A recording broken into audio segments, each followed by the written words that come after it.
Lesson number 11, First Year at Harrow by Sir Churchill. Churchill बरतानिया के वज़ीर आज़म थे और इस एस्से में चर्चिल जो है वो इंग्लिश लैंग्वेज की इम्पोर्टेंस पर ज़ोर देते हैं। इसके साथ साथ जो एग्ज़ामिनेशन का सिस्टम है उसको भी क्रिटिसाइज़ करते हैं और वो अपना एक एक्सपीरियंस बयान करते हैं कि जब वो स्कूल में दाखिला लेने के लिए गए तो उन्हें उन तमाम सब्जेक्ट्स में टेस्ट किया जाने लगा जिनमें उनकी बिल्कुल कोई दिलचस्पी नहीं थी और जिन सब्जेक्ट में उनकी कमांड थी उनमें उनका एग्ज़ाम पेपर नहीं लिया गया। और काफ़ी ये एक इंटरेस्टिंग सा ऐसे है और इसमें आप देखेंगे कि किस तरह से राइटर जो है वो उन्हीं सब्जेक्ट्स में कामयाब हुआ जिसमें उनकी दिलचस्पी थी, क्योंकि फ्यूचर में जाके वही सब्जेक्ट जो हैं वो इंटरनेशनली फेमस हो गए और इंटरनेशनली उनकी डिमांड हो गई। And that subject was the English, ठीक है, जिसकी आज भी डिमांड है।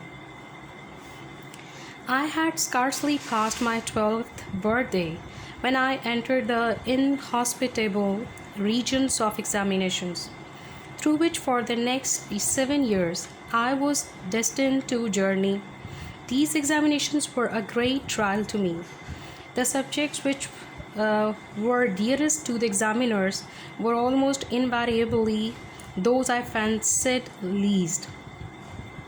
Scarcely बामुश्किल, बर्थडे सालगिरह, इनहॉस्पिटेबल नामेहरबान नासाजगार, रीजन्स हल्के मैदान शोबे, एग्ज़ामिनेशंस इम्तहान, ठीक है, डेस्टिन्ड मुक़द्दर था, जर्नी सफ़र करना, ट्रायल आजमाइश, डियरेस्ट पुरकशिश या अज़ीज़ होना, इनवेरिएबली हमेशा, फैंसिड पसंद करता था।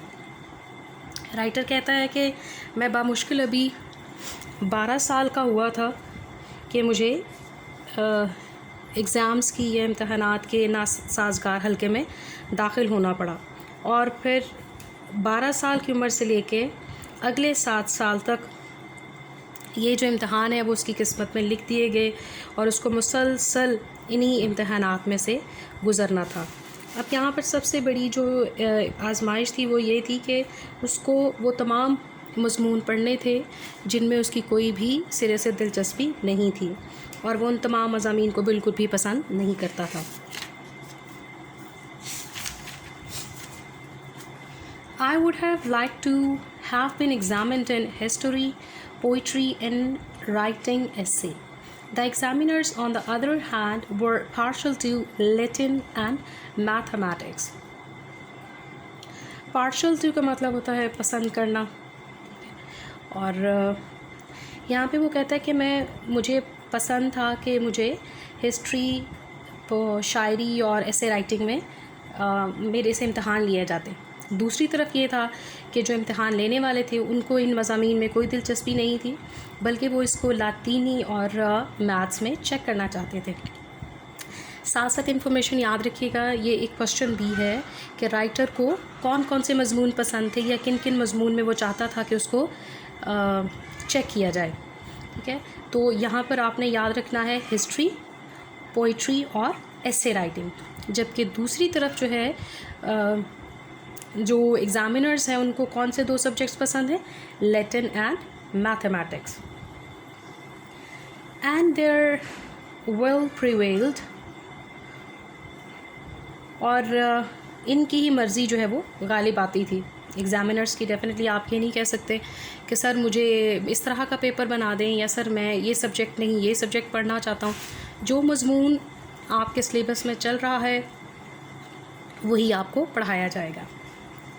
मोर ओवर, मज़ीद या अलावा इसके, the questions which they asked on both these subjects were almost invariably those to which I was unable to suggest a satisfactory answer.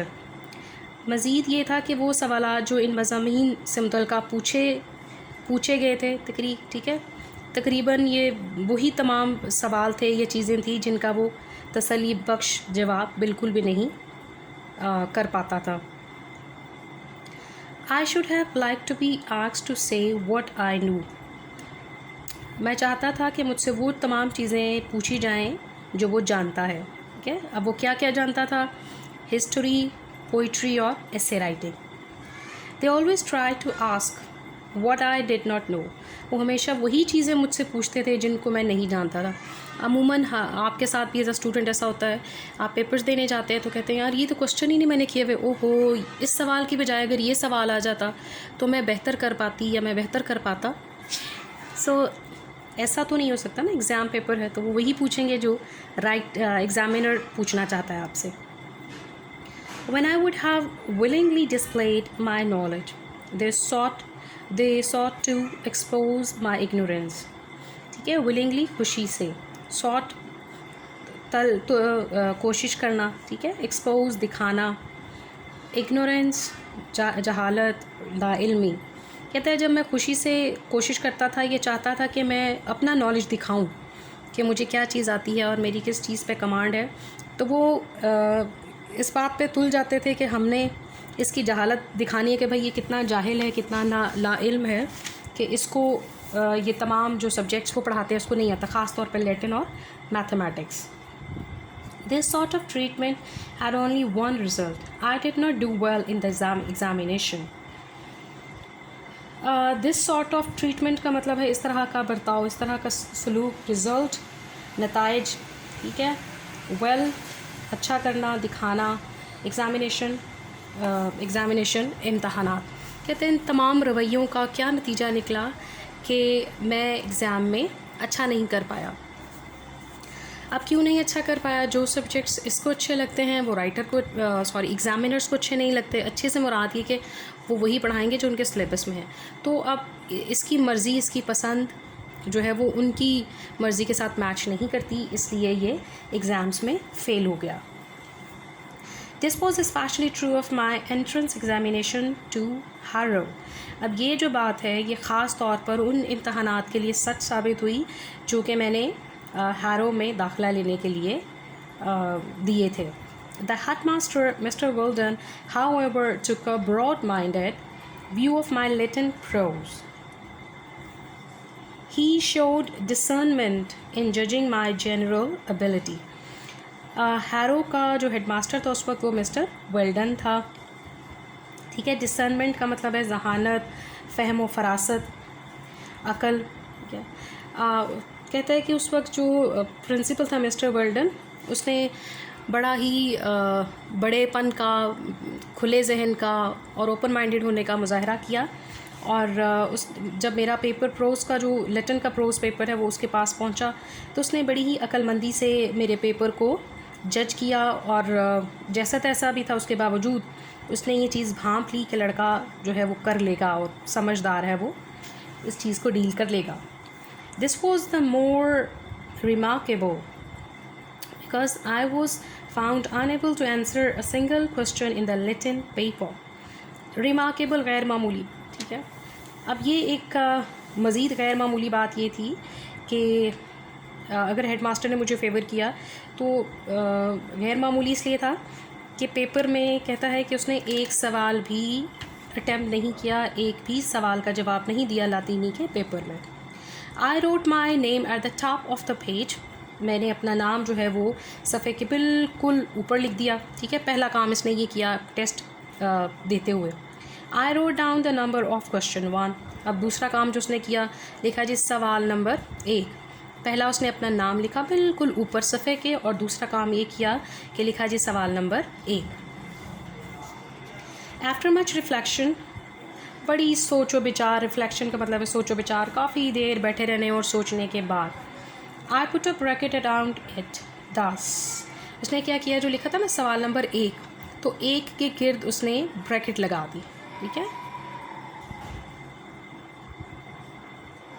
but thereafter I could not think of anything connected with it that was either relevant or true. हाँ जी, सिर्फ उसने 2 काम किए। पहला काम तो ये किया कि सफ़े के ऊपर अपना नाम लिख दिया टॉप पे और उसके बाद लिखा जी क्वेश्चन नंबर 1। तीसरा काम उसने ये किया कि 1 के गिर्द ब्रैकेट्स बना दिए और कहता है इसके बाद मैंने कुछ भी नहीं किया क्योंकि वो कुछ कर ही नहीं पा रहा था, ना उसको वो लैंग्वेज आती थी, ना वो समझ पा रहा था, तो सवाल का जो जवाब है वो कैसे लिखता, ठीक है, इसके लिए पॉसिबल नहीं था। इंसिडेंटली, इत्तफाकिया तौर पर, there arrived from nowhere, in particular ख़ास तौर पर, अ ब्लॉट, एक धब्बा, एंड सेवरल स्मजेस, और बहुत सारे नुक्ते निशानात जो हैं। कहते हैं जी इत्तफाकिया तौर पे क्या हुआ, मुझे नहीं पता चला कि कहाँ से उस पेपर पर ख़ास तरह का एक धब्बा लग गया और बड़े छोटे छोटे से निशान लग गए। आपको अमूमन आप ऑब्ज़र्व करेंगे कि जब हम पेन में इंक पेन ख़ुसूसन उसमें जब इंक भरते हैं ना, तो अमूमन कहीं ना कहीं गिर जाती है, या तो थोड़ी देर के बाद पेन लीक हो होता है, या आपके हाथ जो है वो इंक वाले हो जाते हैं। और एग्ज़ाम पेपर में ख़ास तौर पे चूँकि हमें पेपर हल करना है, तो ही आपकी उंगलियों पर लगे हुए निशान या आपकी हथेली पे जो इंक का निशान लग जाता है, वो आप उसके जो ठप्पे हैं वो आपकी पेपर पे भी लग जाते हैं। तो शायद इसी तरह से उसकी हाथ से इंक जो है वो उसके एग्ज़ाम पेपर पे भी उसके धब्बे लग गए। I gaze for 2 whole hours at this sad spectacle. Gaze का मतलब है लगातार किसी चीज़ को घूरना, तकते रहना। कहते हैं जी स्पेक्टिकल का मतलब है मंज़र। इस मंज़र को वो तकरीबन एक पूरे 2 घंटे जो है वो देखता रहा, किस चीज़ को, अपने पेपर को घूरता रहा, क्योंकि उसने कुछ लिखा तो था नहीं। And then merciful ushers, merciful मेहरबान, अशरर्स नायब असातिज़ा, हेल्पर्स जो हैं, collected my piece of foolscap paper. थोड़ी देर के बाद बड़े मेहरबान किस्म के टीचर्स आए और उन्होंने आके मेरा पेपर मुझसे ले लिया, with all the others, and carried it up to the headmaster's table. सिर्फ मेरा पेपर नहीं, डेफिनेटली टाइम ओवर हो गया, तो उन्होंने सब सारे बच्चों से पेपर्स कलेक्ट कर लिए और इनको हेड मास्टर की टेबल पर रख दिया, हेड मास्टर की टेबल की तरफ ले गए। It was from these cylinder indication, cylinder का मतलब है बेवक़्त, बेमानी, इंडिकेशंस अलामात ऑफ स्कॉलरशिप, इल्म फजल, that mister Weldon drew the conclusion का मतलब है नतीजा निकालना, that I was worthy to pass into Harrow. Worthy का मतलब है अहल होना, काबिल होना, पास इन टू दाखिल होना। कहता है कि छोटी छोटी जो अलामात थी ना, उनसे मिस्टर वेल्डन ने, क्योंकि वो बड़ा ज़हीन आदमी था, उसने ये नतीजा किया कि इस बच्चे को हैरो में दाखिला दे देना चाहिए। अब कौन सी इंडिकेशन ये कि खाली पेपर है और पेपर के टॉप पे नाम लिखा हुआ है, उसके नीचे क्वेश्चन नंबर लिखा हुआ है और क्वेश्चन नंबर को जो है वो ब्रैकेट के अंदर बंद कर दिया गया। तो ये इंडिकेशंस थी। उसके बाद स्मजेस हैं, ठीक है, ब्लॉट हैं, छोटे छोटे से निशान, और ये तमाम चीज़ें जिनसे पता चला है कि जनाब ये बंदा बड़ा काबिल है और इसको दाखिला मिल जाना चाहिए। It is very much to his credit एजाज़, यानी मैंने तो कोई काम उसमें नहीं किया ना तो पेपर सॉल्व किया, ना वो लैंग्वेज आती थी, कुछ भी नहीं था। सो किसको क्रेडिट जाता है कि एक अच्छे स्कूल में, एक आधा स्कूल में चर्चिल को दाखिला मिल गया, मिस्टर वेल्डन को। अब मिस्टर वेल्डन कौन है? प्रिंसिपल है, हेड मास्टर है उस स्कूल का। किस स्कूल का जी? हैरो का। इट शोड दैट, इससे जाहिर होता था कि he was a man of capable of looking beneath the surface of things. Capable काबिल था, सरफेस सतह पर, ठीक है, लुकिंग बीनीथ यानी सतह से भी नीचे। अब ये इस चीज़ को जाहिर करती है, ये बात इस चीज़ को जाहिर करती है कि ये जो शख्स है मिस्टर वेल्डन, जो कि प्रिंसिपल है, वो बड़ा ही काबिल शख्स है और वो चीज़ों को बड़ी गहराई से, बारीकबीनी से देखने का अहल है। वो इस काबिल है कि वो चीज़ों को बड़ी बारीकबीनी से देख सके, उन्हें जज कर सके, और यही वजह थी कि चर्चिल बाद में बड़ा कामयाब हुआ। तो सारा जो क्रेडिट है वो प्रिंसिपल को जाता है। उसके अलावा ज़रूरी नहीं कि अगर आपको एक लैंग्वेज नहीं आती या एक चीज़ नहीं आती तो आपको कुछ भी दुनिया में नहीं आता। क्या हर शख्स किसी न किसी चीज़ में माहिर है, या माहिर ना भी कहे तो किसी न किसी चीज़ में वो ख़ास है। क्या हो सकता है कोई ऐसी अच्छी चीज़ जो आप कर सकते हैं कोई और ना कर सकता हो। तो अगर उसको लैटिन या मैथमेटिक्स नहीं आती तो उसका मतलब ये नहीं कि वो बिल्कुल नालायक है जी, उसका दिमाग ही नहीं है, वो कर ही नहीं सकता, उसमें वो है ही नहीं एबिलिटी। सो प्रिंसिपल ने बड़ा अक्लमंदाना फ़ैसला किया।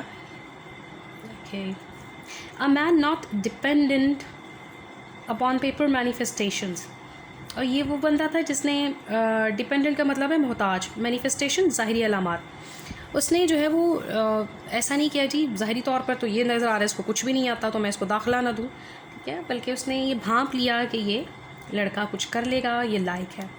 I have always had the greatest regard for him, regard, इज़्ज़त, एहतराम।